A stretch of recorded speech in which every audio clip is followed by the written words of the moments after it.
CTD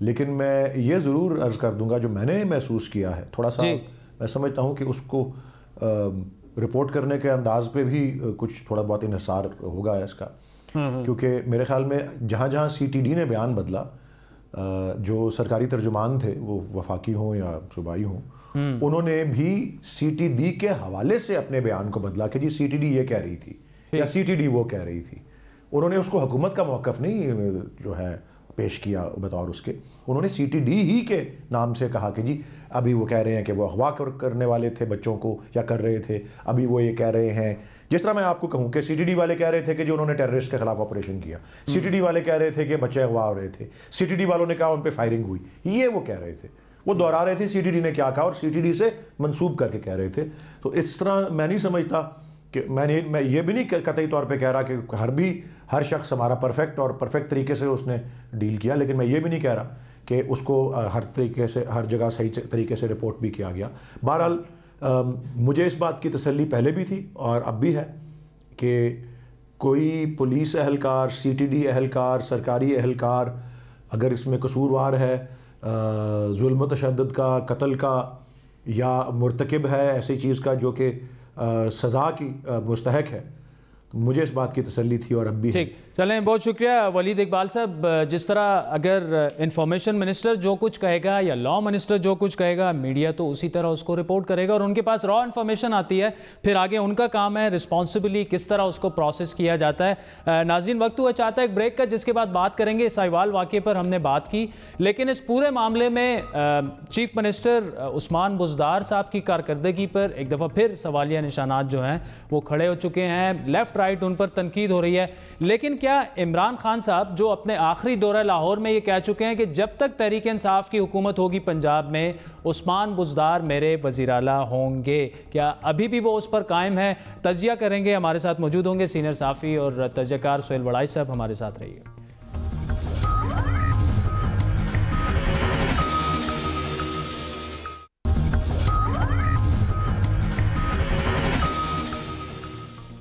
welcome back ناظرین. Senior صحافی و تجزیہ کار سہیل وڑائی صاحب ہمارے ساتھ موجود ہیں. سہیل صاحب، سائیوال واقعے کو جس طرح سے مس ہینڈل کیا گیا، کیا آپ سمجھتے ہیں کہ یہ کوئی کور اپ کرنے کی کوشش تھی یا بزدار صاحب کی حکومت سے کرائسس میں مینیج نہیں ہو پایا، مس ہینڈل ہو گیا، یہ کیا ہوا؟ کیا میرا خیال ہے کہ کسی بھی حکومت کی کارکردگی دنوں سے نہیں جانی جاتی، ہمیشہ بحرانوں سے جانی جاتی ہے.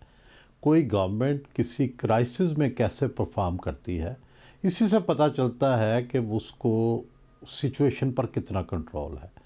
تو یہ دیکھیں، جو ایک حادثہ تھا، جو ایک غلطی تھی، اس کو حکومت نے اپنے ارد گرد جو ہے وہ لے آئی ہے. حالانکہ اگر اسی دن مناسب اقدامات کیے جاتے، اسی وقت اس کا تدارک کیا جاتا عقل کو سامنے رکھ کر، تو میرا خیال ہے کہ یہ حکومت تک اس کے چھینٹے نہیں آنے تھے. لیکن انہوں نے کچھ ایسا کیا اپنی بے وقوفیوں، بدحواسیوں کی وجہ سے کہ یہ سارا کچھ ان کی طرف آ رہا ہے.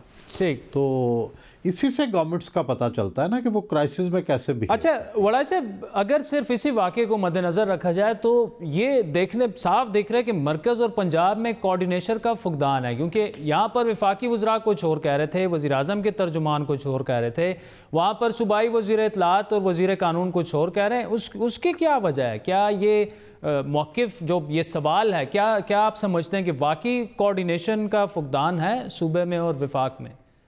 جی، یہ تو صاف ہمیں نظر آ رہا ہے نا کہ یہ کوئی کوارڈینیٹڈ ایفرٹ نہیں ہے کسی بھی چیز میں. کوئی قانون سازی نہیں ہو رہی، کوئی پالیسی نہیں آ رہی، کوئی واضح اعلان نظر نہیں آ رہا. ورکنگ سلو ہے، ہر فیصلہ جو ہے اس میں وقت لگتا ہے. تو یہ تو پہلے سے نظر آ رہا ہے، وفاق اور صوبے دونوں میں یہی کنڈیشن ہے. اور کرائسس جو ہے وہ اس سچویشن کو ایکسپوز کر دیتا ہے. صرف یہ ہوا ہے کہ اس کرائسس کی وجہ سے جو ہمیں پہلے سے نظر آ رہا تھا کہ جو چیزیں ٹھیک ہونے والی ہیں وہ ایکسپوز ہو گئی ہیں. اچھا، ایسے میں پھر وڑائی صاحب، خان صاحب تو یہاں تک کہہ گئے تھے کہ جب تک پنجاب میں تحریک انصاف کی حکومت رہے گی بزدار ہی میرے وزیر اعلیٰ ہوں گے اور کوئی ان کو نہیں ہٹا سکتا. تو اب کیا آپ سمجھتے ہیں کہ عمران خان صاحب جو ہیں وہ فیصلہ تبدیل کرنے کے موڈ میں ہیں یا ابھی بھی بزدار صاحب کو وہ بیک اپ کرتے رہیں گے؟ نہیں، میرا خیال ہے کہ وہ فیصلہ کر لیں گے. رولنگ ہیڈز جو ہے وہ کبھی ان کا مسئلہ نہیں رہا. وہ بڑے اعتماد سے لاتے ہیں، لیکن جب کسی کی کارکردگی ٹھیک نہیں دیکھتے تو انہیں تبدیل کرنا بھی ماضی کی تمام مثالوں سے واضح ہے. سب سے زیادہ اگر کوئی لوگ بدلے ہیں تو وہ تحریک انصاف کے پنجاب کے ہیڈ بدلے ہیں، جو اتنے بدلے ہیں کہ شاید ہی کسی سیاسی پارٹی کے اتنے ہیڈ آئے ہوں. تو اس لیے عمران خان جب ایک خاص حد تک کانفیڈنس دیتے ہیں، سپورٹ کرتے ہیں، لیکن جب وہ اس نتیجے پہ پہنچتے ہیں یا ان کو اس نتیجے کے بارے میں بتایا جاتا ہے تو پھر میرا نہیں خیال کہ وہ فیصلہ تبدیل کرنے میں کوئی دیر لگائیں گے. جب ایک خاص منزل پر پہنچیں گے تو پھر وہ اس میں دیر نہیں لگاتے. لیکن ابھی شاید وہ اس کنکلوژن تک نہیں پہنچے، لیکن جب اس کنکلوژن پر پہنچیں گے. اچھا، آج جو آپ کا ایک کالم آیا تھا نواز شریف صاحب کے خلاف، جو پاناما کا ڈیسیجن آیا تھا اس سے پہلے، اس کا ٹائٹل تھا "دی پارٹی از اوور". آج آپ نے کالم لکھا ہے "کمپنی نہیں چلے گی", اور بڑا انٹرسٹنگ وہ کالم تھا. اور آپ کے مطابق 3 ایسے اہم ممبرز ہیں کپتان کی ٹیم کے جو ان کو لیٹ ڈاؤن کر رہے ہیں. اسد عمر صاحب کا آپ نے ذکر کیا، بزدار صاحب کا آپ نے ذکر کیا. تو اس وقت یہ لوگ کیوں کپتان کے ویژن پر فٹ نہیں آ رہے؟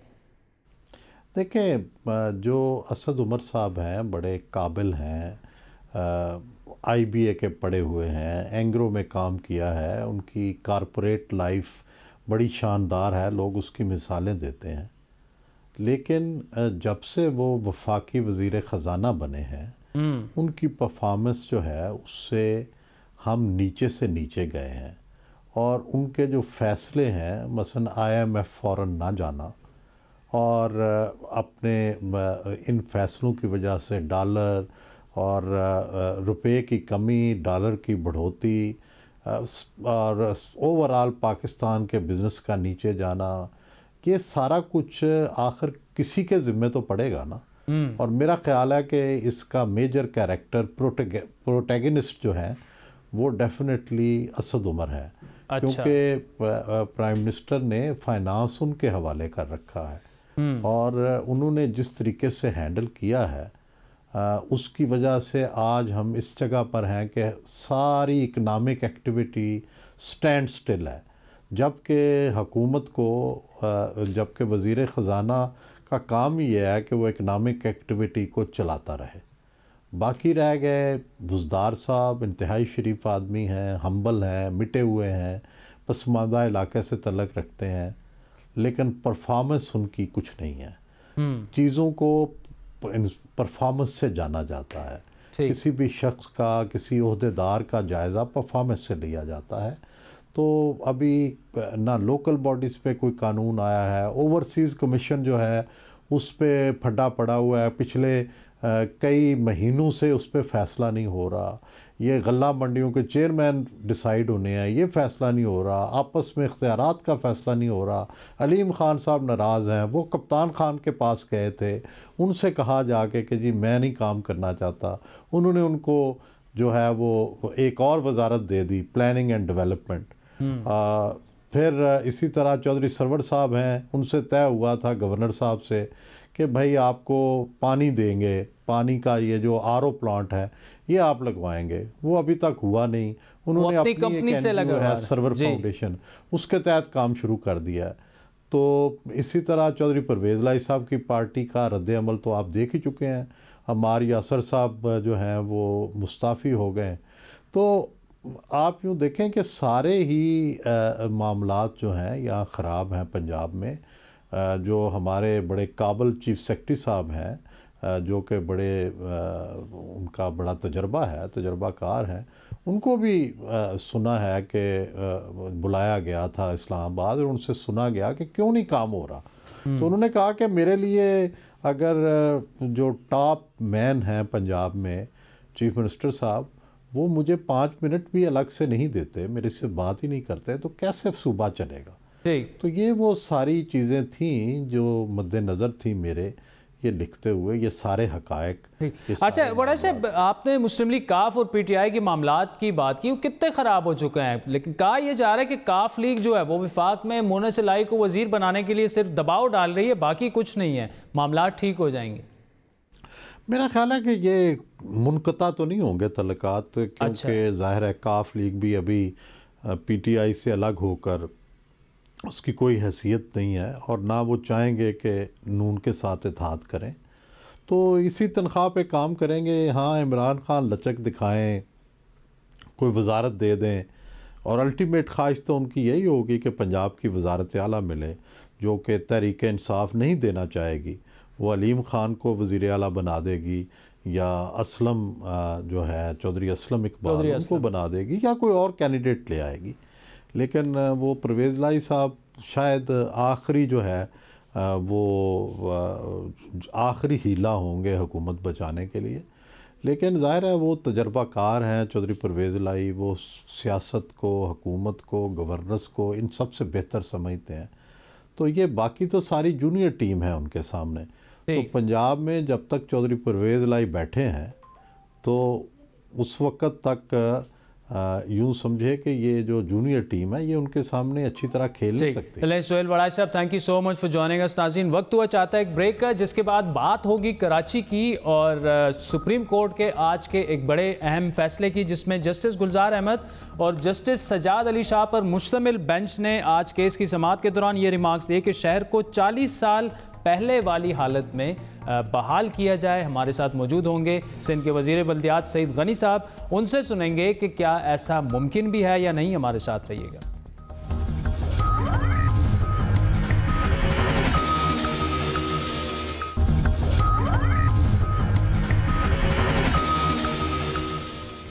سپریم کورٹ کا بڑا فیصلہ، کراچی میں رہائشی گھروں اور عمارتوں کو کمرشل مقاصد کے لیے استعمال کرنے پر مکمل پابندی عائد کر دی گئی. جسٹس گلزار احمد اور جسٹس سجاد علی شاہ پر مشتمل بینچ نے آج کیس کی سماعت کے دوران ریمارکس دیے کہ شہر کو 40 سال پہلے والی حالت میں بحال کیا جائے. جو عمارت ماسٹر پلان سے متصادم ہے اسے گرا دیں، چاہے کتنی عمارتیں ہوں سب گرا دیں. عدالت نے رہائشی پلاٹس پر شادی ہالز، شاپنگ سینٹرز اور پلازوں کی تعمیر پر بھی پابندی عائد کرتے ہوئے گزشتہ 30 سے 40 سال کے دوران بنائے جانے والی ایسی تمام تعمیرات کی تفصیلات بھی طلب کر لی ہیں. سماعت کے دوران عدالت نے شدید برہمی کا اظہار کیا. جسٹس گلزار احمد نے سوال کیا کہ کیا اس شہر کو وفاق یا سندھ حکومت کے حوالے کر دیں، ان کے ماتحت کر دیں؟ اگر بلدیاتی حکومت سے شہر نہیں چلتا تو سندھ حکومت شہر کو ٹیک اوور کر لے. جسٹس گلزار نے ایڈیشنل ایڈوکیٹ جنرل سے مخاطب ہوتے ہوئے ریمارکس دیے کہ ختم کر دیں بلدیاتی حکومت. یہ خود کو شہر کا گاڈ فادر کہلواتے ہیں، انہیں سٹی کے فادر کی الف بے بھی نہیں معلوم. بڑے سخت ریمارکس آ جائے معزز جج صاحبان کے. اگر ان سے شہر نہیں چلتا، بڑے سخت ریمارکس پھر تو کوئی وہ ڈیرہ آ کر کیا اسے چلائے گا. عدالت نے سندھ بلڈنگ کنٹرول اتھارٹی کے ڈی جی افتخار قائم خانی کو بھی آڑے ہاتھوں لیا. جسٹس گلزار نے افتخار قائم خانی سے مخاطب ہوتے ہوئے ریمارکس دیے کہ آپ کا چپڑاسی ارب پتی نہیں تو کروڑ پتی تو ضرور ہوگا. شہر کو لاوارث جنگل اور گٹر بنا دیا آپ لوگوں نے. شہر کا حال دیکھ کر کیا کسی کو شرم آتی ہے؟ ایس بی سی والوں کو صرف اربوں روپے بنانے کی پڑی ہے. جسٹس گلزار نے ڈی جی کو مخاطب ہوتے ہوئے ریمارکس دیے کہ آپ اور آپ کے آفیسرز آگ سے کھیل رہے ہیں، کچھ تو شرم کریں، ہمیں پیسے چاہیے، اس شہر کا کوئی خیال نہیں. انہوں نے سوال کیا کہ گلی گلی میں شادی ہال، شاپنگ سینٹرز، پلازوں کی اجازت کون دے رہا ہے؟ کیا اس شہر کو وفاق کے حوالے کر دیں؟ جسٹس گلزار احمد نے ریمارکس دیے کہ جو عمارت اصل ماسٹر پلان سے متصادم ہے اسے گرائیں. شہر کو 40 سال پہلے والی حالت میں بحال کریں، چاہے کتنی عمارتیں ہوں سب گرائیں.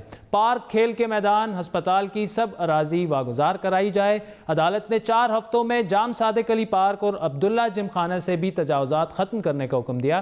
اہم بات یہ ہے کہ سپریم کورٹ نے ایس بی سی اے کو کمرشل عمارتوں کے لیے این او سی جاری کرنے سے روک دیا ہے، جبکہ سندھ حکومت سے تجاویز مانگی ہیں کہ کراچی شہر کو 40 سال پرانی حالت میں کس طرح بحال کیا جائے، یہ ہمیں بتایا جائے. سپریم کورٹ کا حکم اپنی جگہ، 40 سال پہلے والی کراچی کی آبادی اور آج کی کراچی کی آبادی اور ضروریات میں زمین آسمان کا فرق ہے. کیا 40 سال پہلے جیسا کراچی بحال ہونا ممکن ہے؟